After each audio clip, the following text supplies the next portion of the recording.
New York Comic Con, day 4. I went back on Sunday and I didn't buy a single comic book. Let's take a look at a lot of the other things that are there to explore at New York Comic Con for those that you didn't get a chance to go. Up next on this video from Bronzeville Comics.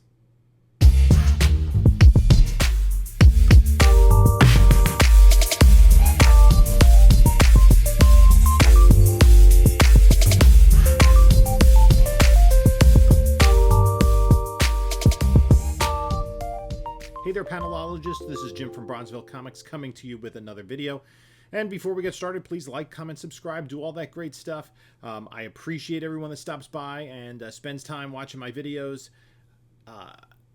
We are nearing 4,800 subscribers. We're going to be doing a big 5,000 subscriber giveaway. When we get closer to that number, I'll make more announcements. But also follow us on other socials, Instagram, Bronzeville_comics. I'm on Whatnot at Bronzeville_comics. I do sales Monday night at 10 p.m. Eastern Time. If you're not yet on Whatnot, you can sign up with a link in the description of this video that will get you $10 off your purchase. That doesn't have to be with me. There are also plenty of items under $10 that you can use, like a couple $5 items if you want to shop with me and use up that $10 credit. Also is a link to my eBay store as well as my email. So I had gone to New York Comic Con 2023 on Thursday and hunted for some comic books, and I did a video on that and showed you the books that I brought home. On Sunday, it's Kids Day. So I went with the family, took the kids. They had interests other than comic books, so I did not dig through a single long box. I did take a look at some wall books, but I didn't actually buy any comic books. It was all about everything else. So I took some footage of the show. Let's take a look. Here on Sunday for New York Comic Con, and actually it looks like the lines aren't too bad. It's just after opening at 10 a.m. So we're headed in with the throngs. We'll take a look at stuff that is not comic books. If you're into Funko Pops or Loungefly, Funko, I think you needed a ticket to wait on a long line for the exclusive. Loungefly, there's some other stuff. Michael Myers, we have like a video game backpack. So all sorts of crazy stuff. We're just starting.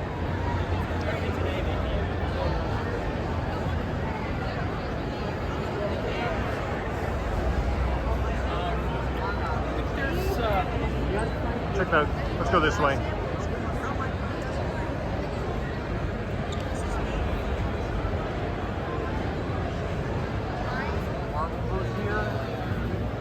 They're set up, I don't think DC's set up at this show. We have some Marvel's costumes and some signings by creators. Booths here at Comic-Con. For some reason there's a DoorDash booth. I don't know what, I don't even think they have food there though. You get like delivery credit or something. I don't know what this is. MetaZoo? Anybody familiar? Looks like a normal curve. Scholastic has a booth, so it's like book fair at Comic-Con. Pick up some lightsabers from Ultra Sabers.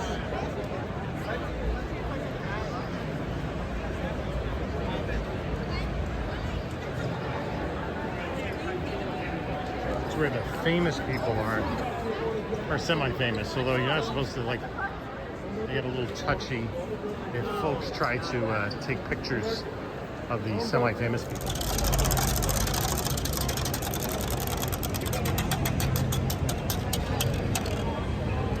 Okay. Thank you. What do we get?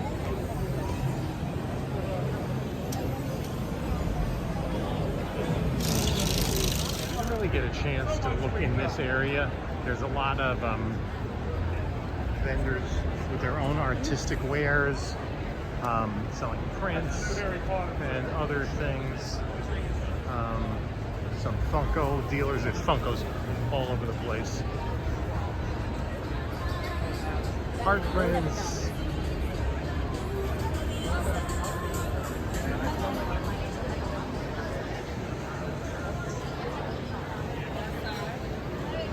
There are a couple of places to get food. off the beaten track here in the back. This is the rear of the hall.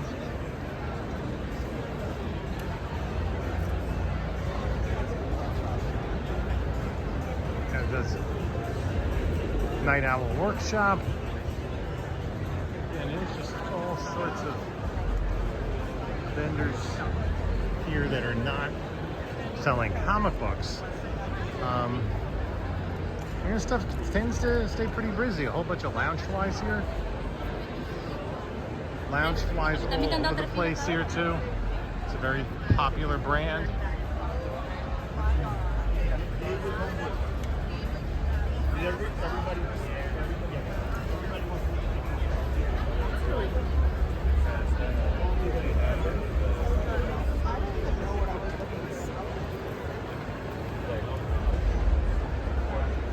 More Funkos. Of course, one of the other tricks is finding where there's a bathroom.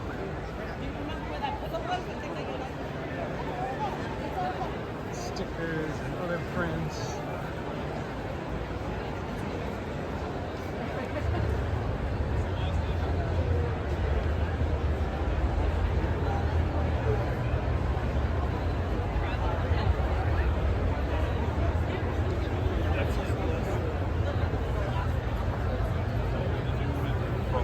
This booth or is it back out? You just see. Oh my God. I'm thinking there's less. I'm seeing less cosplay than in years past. Maybe that's just my imagination. There's still plenty of cosplayers, and sometimes I have no idea what they are. But there's more of the anime cosplay than comic book superhero stuff, you know, and that's just kind of how the younger folks are into the hobby. You know, there's a lot of Loki, I noticed. Excuse me. A lot of Loki cosplay.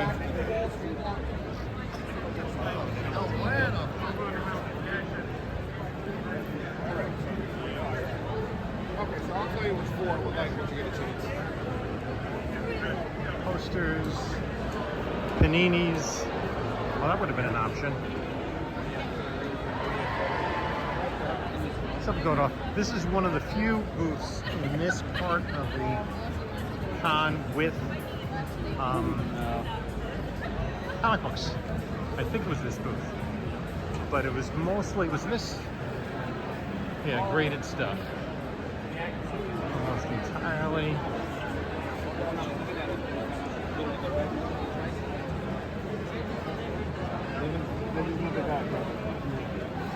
Trying to meet the family over by the restrooms. Always a line, especially for the women's room. Popcorn is popular because the smell is so appealing, and it wafts throughout this section of the hall. If you're wondering where the popcorn is, just follow your nose.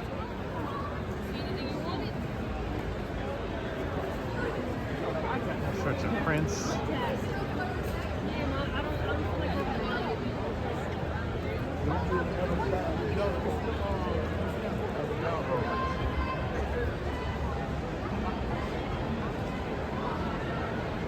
So there's jewelry and stuff, and they're doing custom fangs.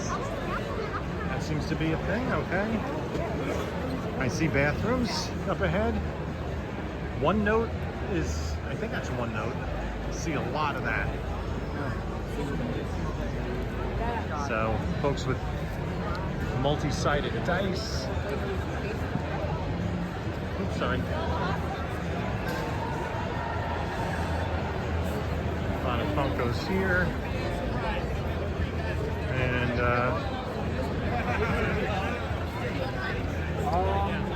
so this is like the non-comic book area of the show. Lots of stickers here. So people have created art, come and sell their wares, a lot of them.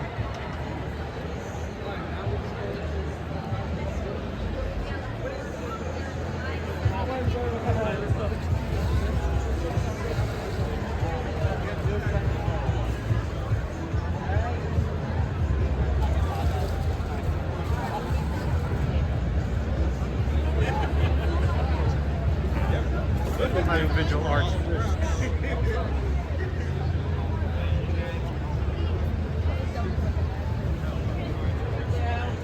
Plushes over here. Trying to get through, folks. Oh, there's plushes.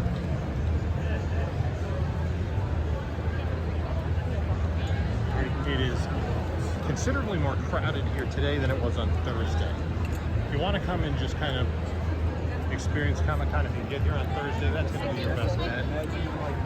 I didn't see too many vintage toy vendors, like with old school stuff, which I found interesting. This is, to me, this is not old school. This is like middle-aged school stuff. So I got to see if I can find my family. So you saw a lot of different things there. There are all sorts of vendors there.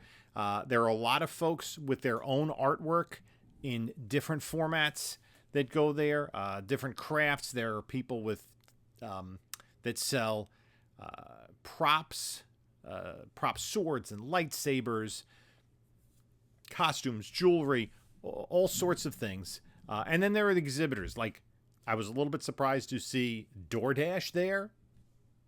I'm not exactly, I think you just signed up there and maybe you got some prize.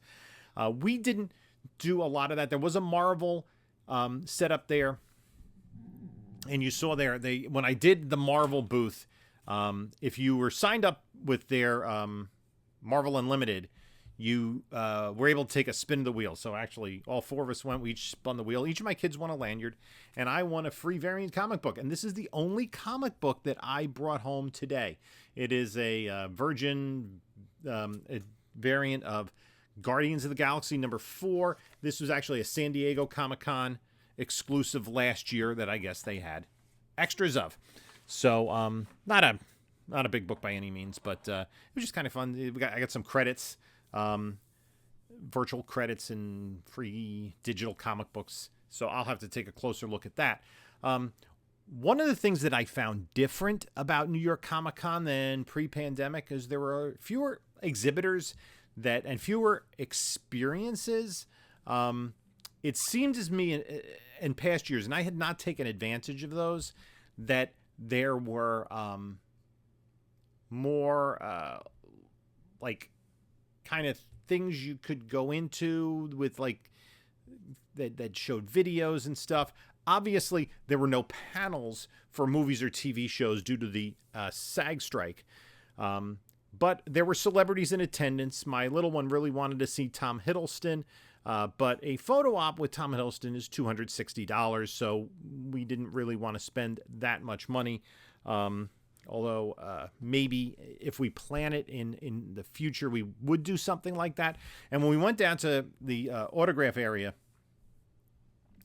now you saw some celebrities were signing with specific vendors, like got a quick glimpse, although we weren't supposed to, of Sean Astin and Ross Marquand. And Dee Snider, I don't know if he was in the video, but they were more like close to folks. I didn't really spend a lot of time before the show scoping out individuals that I wanted to see or get autographs from, because that's not really necessarily my thing. But it was kind of interesting. So you went down into the autographed area where there were a lot of celebrities and voice actors, wrestlers. The big names like Tom Hiddleston were behind curtains. You couldn't even see them. The others you could see at a distance, and they said no videotaping or photography down there, and I respected that. So we didn't take any video there, but it was interesting to see. I wasn't really familiar with a lot of the names, a few. So that's an aspect that I have not really delved into, nor the Artist's Alley. Now, given my current schedule, I don't like to take off more than a day of work, and it's a 4-day. That would be a long. When I am retired, I'll probably get the 4-day pass and go all 4 days and kind of break it up. One thing I plan to do next year, if I go by myself on Thursday, I will take advantage of at least one panel for two reasons. Number one is just to sit down. My feet were killing me. It's a lot to be like on the Thursday. Just the show is 10 a.m. to 7 p.m. So that's 9 hours plus walking there, walking back, waiting online to get in. You're talking about, probably 10 plus hours on my feet, very little time to sit down. So that would be like a little respite. And also picking the right panels where they give out comic books. And not everyone necessarily in attendance is there for comic books, but I saw somebody had posted that Todd McFarlane had done a panel. And then I looked real quick on eBay, and the comic books that he was giving out, I think he signed them, the comic books he was giving out, somebody, the one sale I saw on eBay was for $500. So, yeah, you can get some really good stuff if you do attend a panel that is giving out comic books. If you're into there's other merch as well. Like I saw one of the people, we were looking, my kids really wanted Funko Pops. So one of the dealers had a Loki there, and it was autographed by Tom Hiddleston. And they said, nope, that's for me. And it did cost $260 to get the Funko Pop autographed. It's pretty cool. I mean, it's, not really my area of collecting. I might go more retro. Like I noticed that at Terrificon this summer, the John Wesley Shipp, who played Flash in the original 90s series and then played Jay Garrick in the more recent CW series, was there doing signings. I probably would have tried to get a high-grade copy of that Alex Ross cover of Jay Garrick and have him sign that. Last year, I got the actors who played Billy Batson and one of the actors who played Shazam on the 1970 Saturday morning TV series to autograph a copy of Shazam #1 that I just really quick picked up from Barry Gary that day. And it's not something I really planned out, but I probably should in the future. There's just so much to experience. Now, Marvel was there with a booth, and they did have some creator panels. They did have some games and giveaways and stuff, and they had some merchandise. And most of the merchandise you had to wait online for. We actually went by the Funko Pop. The Funko Pop exclusive shop, you had to get a ticket to get in. The line was really long. Right next to that, the Loungefly, we wanted to take a look at that. There was nothing my kids were really interested in, but I did a real quick check on eBay, and there was an item that it was a Hello Kitty Loungefly backpack that sold. They charged $90 plus tax for, and it was selling for close to $200 on eBay. So I'm like, let me pick up one of those. I would rather find comic books. It's more my thing, but certainly, and comic books, this weighs a lot less than a Funko Pop or a backpack. Just saying. Comic books, when you pick up a lot of them, they get heavy, but the Funko Pop bags are enormous, and there are guys like carrying around 2 of them just filled with Funko Pops. And if you're going to flip them, you have to have, it's not an easy venue to, like, it's not like you can just, if you're at, even Terrificon, when you're at Mohegan Sun, you can just go into the parking garage and put the stuff in your trunk and then go back. I'm like 7 blocks away in a lot. So that isn't really the way things work at New York. So it does present its unique challenges. Pre-pandemic, when my kids were younger and I would take them, DC had a big setup. And since the pandemic, they've kind of stayed away. Marvel did come back, but to a more limited degree, where DC would have character cosplay for the kids that you could take pictures with, and they had some authors. They were giving out free comic books, all sorts of little, buttons and pins and lanyards, and they had displays. And Marvel did have this too. I don't know if I showed on the video. They had the costumes from the Marvels movie. DC in the past had done that when Wonder Woman was coming out, when the first Aquaman was coming out. They had some costumes from upcoming shows or upcoming movies. And the other vendor that has kind of disappeared since the pandemic that was great for the kids, especially when my kids were younger, and I think they'd still be into it, is Lego. Lego just hasn't come back to New York Comic Con, and I think that is something that's missing. There seem to be fewer vendors that give the kids or even the adults something to do. There are some places where you can play games, video games or card games and stuff. But if you've been to New York Comic Con, had other experiences, I know most of the people watching this channel are there for the comic books. And that's fine, but there's a lot of other pop culture stuff that's out there that is also part of this. And I think as comic book collectors, we like the comic book only shows, or the ones that are just old school comic book shows where the prices may be a little more affordable. But since New York's so big, you do get harder to find stuff. Golden Age stuff. There were a lot of exclusives. Unlike last year, I kind of stayed away from the exclusives this year, just because nothing was really singing to me. Most of it seemed like stuff I've seen before. A foil cover of a reprint, or a reworking of a cover in foil, or just a virgin copy of nothing that really I thought was something I really wanted in my personal collection. That being said, it was a lot of fun. It's exhausting the entire day. Food is not easy to come by. Sunday was significantly more crowded than Thursday was. And since I was just kind of walking around without like digging through comic books on Thursday, I didn't notice like a lot of the stuff other than the comics. I was paying attention a little bit to the cosplay. A lot of Loki. A ton of Loki cosplay there. A lot of, One Note? That new show on Netflix based on a manga or an anime. Again, the anime and manga are really big. Us older folks that, are there for our superheroes and stuff. The younger crowd likes that, the anime and the manga, and that stuff that's a little bit lost on me. But that is kind of the way that the hobby is evolving. And so that was there. There were also, I noticed quite a few folks dressed as Raven from the Teen Titans, which I thought was interesting. And it kind of goes to my mind.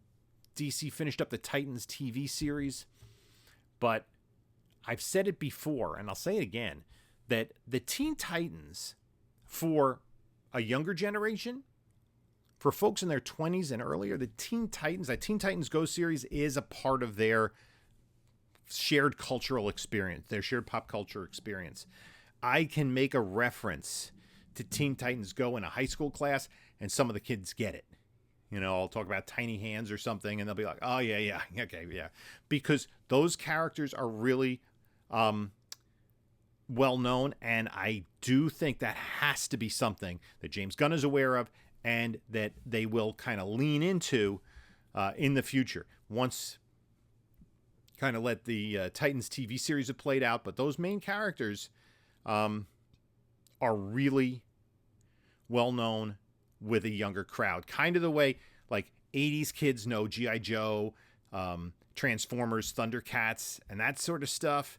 90s kids were raised on Batman the Animated Series and X-Men Animated Series. My generation was raised on Adam West Batman and the Super Friends. For this generation, Teen Titans Go is a huge part of their shared experience. That is separate from what adults experience. Obviously, they know the MCU and a lot of the other movies that have come along in the last 20 years. But, folks my age aren't really watching Teen Titans Go to the same extent that kids are. And those kids are now as old as their 20s. So I think that's something interesting to take note of going forward. And that's why I do think New Teen Titans 26 is a really good key. Just wish it had a better cover. Just wish they had forgotten that preview and started out with New Teen Titans #1 with that great George Perez cover. That would have been a much bigger book. That book would have been much bigger than DC Comics Presents 26. So anyway, that's what I thought of New York Comic Con. If you were there, what did you think? Do you think this video gave you a little bit of an idea of what was going on at the show? I hope so. I enjoyed just going around and checking out all the different places, all the different nooks and crannies that were there. And I didn't go to any panels. I just grabbed a quick hot dog for lunch, and I think it made my wife sick. So anyway, thanks for stopping by. You can take a look at a couple of my other videos here, including the one from Thursday's show at New York Comic Con. And this is Jim saying until next time, enjoy your comics.